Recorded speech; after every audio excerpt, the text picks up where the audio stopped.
Hey, Mr. Tate. I know I accepted him. Hey, Mr. Tate. Uh-oh, what's going on? It's always me with the audio. That's what it is. Ah, you was blaming me when it was the listening session. It was always you, not my phone. Good to know.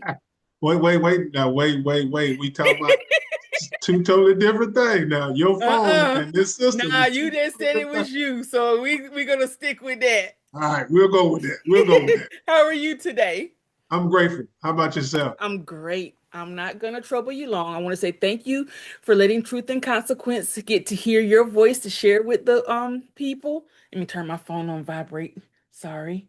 To No share with the worries. people what your platform is and what you plan to do. So I'll ask you a few questions. We'll make it a quick conversation. 30 minutes, all I need from you. How about that? Absolutely. You know how much I talk, so I can talk for 3 hours instead of 30 minutes. So Well, I got that's all another good. one to do, so I can't do 3 hours Indeed, with you. indeed. Okay, so good evening. Tell us about yourself. Well, I want to start first of all saying to my queen, my Rhea, today we celebrate 10 years of marriage, and I'm married to my best friend. So Congratulations. yes. So I'm over the moon right now. That's why my teeth are showing so much. But I am the baby of 11. I'm originally from Greenville, South Carolina, born and half raised. I have chillins, I call them.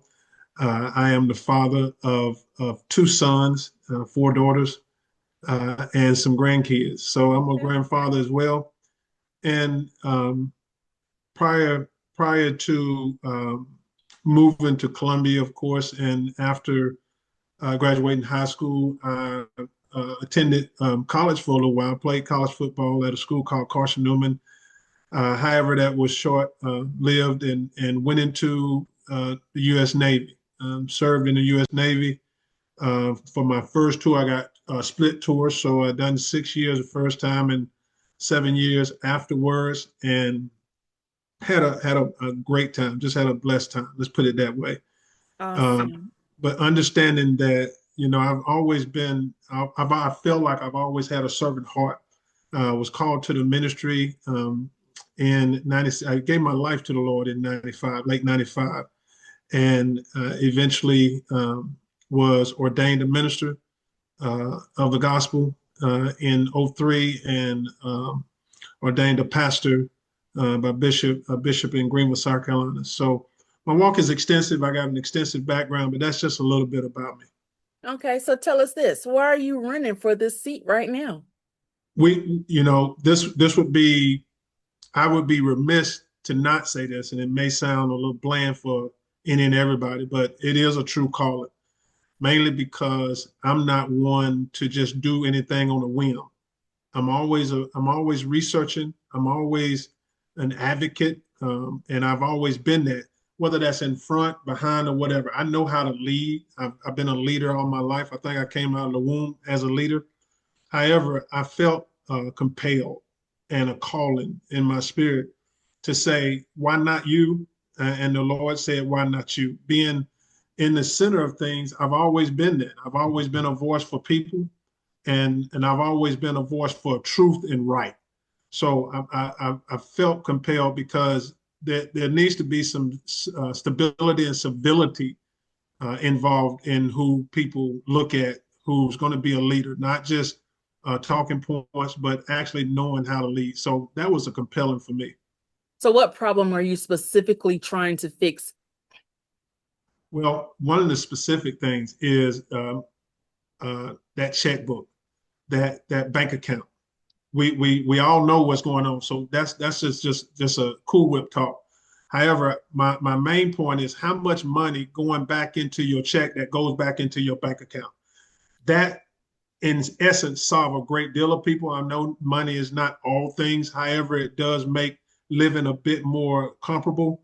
So my main goal is to make sure that we tackle what needs to be tackled, and that is not the talking points, just essentially, if I make $1,500 every 2 weeks, how much of that $1,500 is coming into my house so I can pay them bills instead of making 1,500 and grossing 600, where 900 is going before I even make payments on my bills. So it's about the finances. Okay. So what are your top three priorities for District 52 and how will you fund them? First of all, is we talk about it, and I'll go with mine. And first and foremost is lowering the cost of living. What that means is energy oversight, which I'm engaged with, economic growth, and work development, and infrastructure and transportation. Now, one of the things on how we pay for them things is first finding out how much waste we have that's already out there and cutting that off. It's just like having a steak and you got the fat around it. That meat that you see is huge, but when you cut the excess off, that meat is better. So my thing is making sure that the money that's already there, that is spent in the right places, and it produces the right outcome for everybody that's involved in 52. Okay, great. The next question, what legislation would you introduce in your first 100 days? Be specific as possible, not actual policy, not support education, nothing general, but just what would you support and try to be specific, but not actual policy. I have that's not a broad. I won't say that's a broad question. However, it is a broad question Okay. because I'm certainly glad you asked, because I'm one that I like coming because I'm an educator first and foremost, so I write a lot of stuff down. So one of the things that I wrote down dealing with the first 100 days is dealing with the first thing is what I call the District 52 Economic Shield Act. And what that is establishing an automatic temporary suspension on reduction of state motor oil, which is the gas tax, if you will. I know that's specific, but that's one of the things I want to tackle, and that is that not being reliant always on the government to take care of District 52, because that's all I'm concerned about right now is District 52, because I live in District 52. Why do I have to wait for a disaster to happen for something to be there for me to recover, meaning loss of job, loss of this, or whatever that looks like, going to the hospital, urgent care, and I don't have insurance. There's a lot. That's why I say it's broad. There's not one particular thing. But my first 100 years, I'm going to institute. The first thing is this Economic Shield Act. Awesome. Okay, great. How would you advocate for this district at the State House? Give a real example of how you'd push something through. Well, first and foremost, I don't care what nobody says.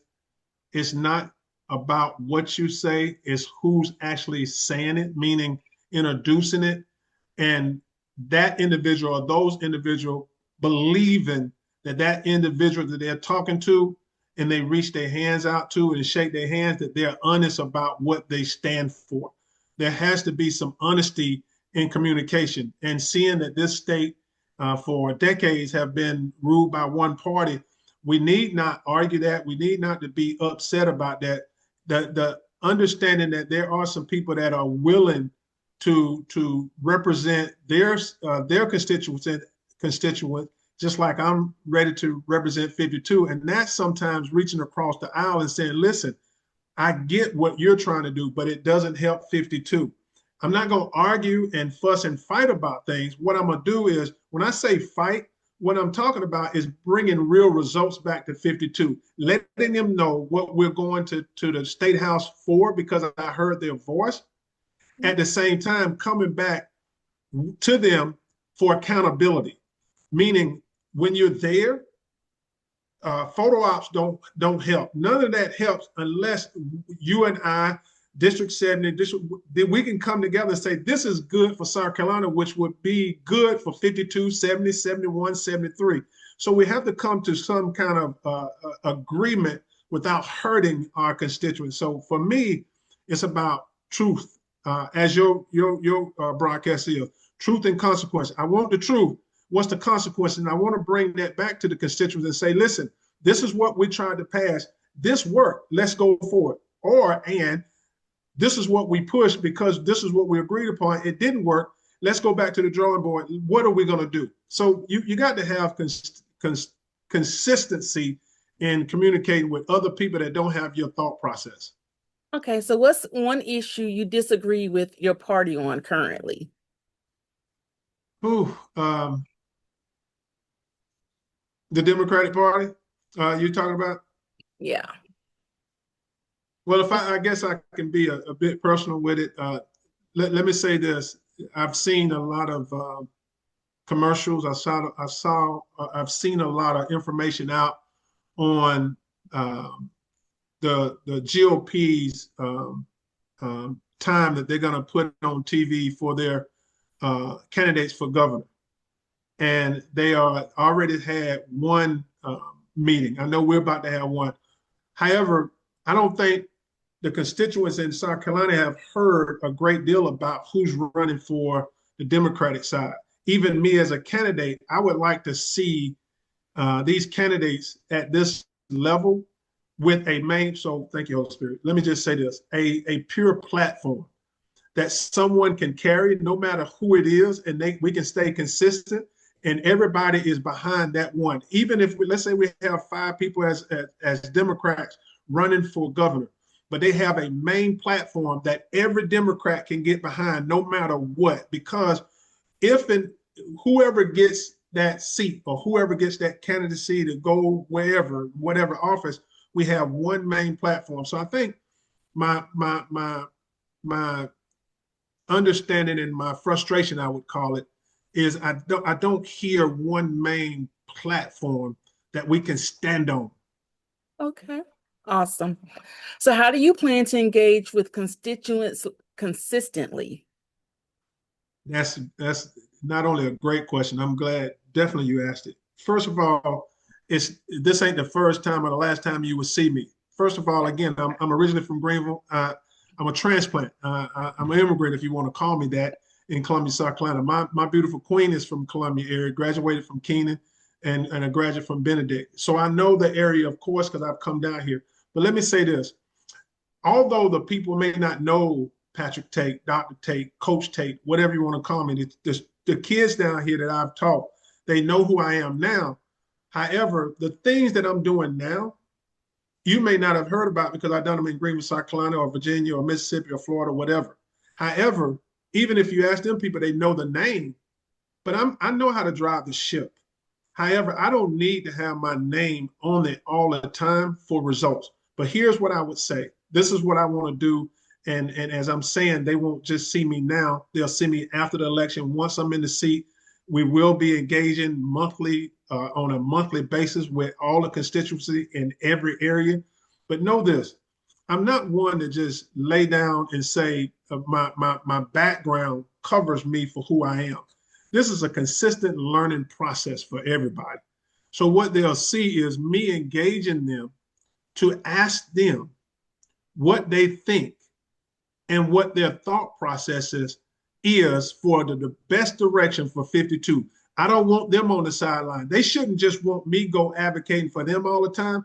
I want them to advocate with me and us sitting down and saying, this is 52 coming to the seat. So when I talk to District 73, they know they're not just talking to Dr. Tate. They're talking to District 52, and probably 90% is behind me. So I'm going to have what we call it plane captains in the Navy, but we're going to have a captain in every district.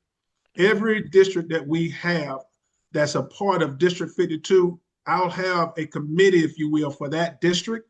And not just me getting elected, but while I'm there, every month, I want them district captains to let me know when they want to meet with the constituency and sit down, good, bad, the ugly, or indifference. Okay, great. So what qualifies you to manage taxpayer dollars and policy decisions? Well, my bachelor's, I'll tell you, go through my degrees real quick, and this is just who I am. I have a bachelor's in social science. My concentration, my minor, I have a double minor in psychology and education. Education is just the big one. My master's is in business. I have a master's in business. And that concentration and specialization is in project management. with a certification in PM. So I know how to run a business. I have a business plan already typed up, executive summary for the District of 52, because I believe it need to be run exactly like a business. And you have to have the business acumen with the accounting business understanding on what it means to run a business, meaning you can't just talk about it. You have to know the numbers. And if you don't know the numbers when you're sitting in a seat and others listen, I'll say it like this. Every time we have a presidential election, I know this because I was in the Navy. When you have a presidential election, you have a new executive that comes in office. The other countries are watching, right? And what they're watching for is to see how strong or weak that leader is and see where they're going to poke holes in. So anyone that gets this cease is new going to Columbia. So they won't be a old face, if you will. And you don't know who's truth, who's whatever, but they're going to figure out if you're weak and where you're weak at. And the enemy doesn't really come after your weakness. He comes after your strength to make you weak, you're weaker. What I'm saying with that is we all have that. However, you have to know a thing and walk a thing to do a thing. I've been there, done that. So how I would answer that question is, I know how to do taxes. That's cool. But I know the tax system.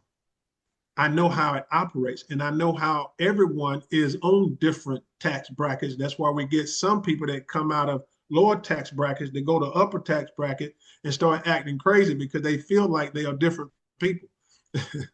That's the best way I can answer that. Okay, I'm going to ask you three rapid fire questions before we end this interview. So, off the top of your head, the biggest issue in District 52 right now. Infrastructure. One thing voters misunderstand about you. Well, there's a couple, but one of them, I guess, is someone I was told that I was a Republican. Oh, sorry, that was cute. And Yeah. who do you look to as a leadership example? Uh, and not to be bland, but I will. I have an audience of one. That's the Father above. However, I have a rib that God gave me, which is my queen, and she balances me. So we are a team. This is the Tate household, and we collaborate. And she doesn't, she's not there. My prayer was, Lord, send me someone after your heart. What that means is she just don't okay everything. She's just not a yes woman. She's a strong woman, a businesswoman, an entrepreneur, and someone who's worked for this state for over 30 years. So I take her into account. But my leading comes from, I don't listen to man. Can I say that? I don't have an account to man. Man is not going to line my pocket, because what I'm going to do, I will not move until the Spirit of God tell me to move. All right. Well, those are all of our questions, and we thank you for your time today. I appreciate your time. I appreciate you wanting to interview me. Y'all have a great day now. You as well. Thank you. Thank you. Bye bye. Bye bye.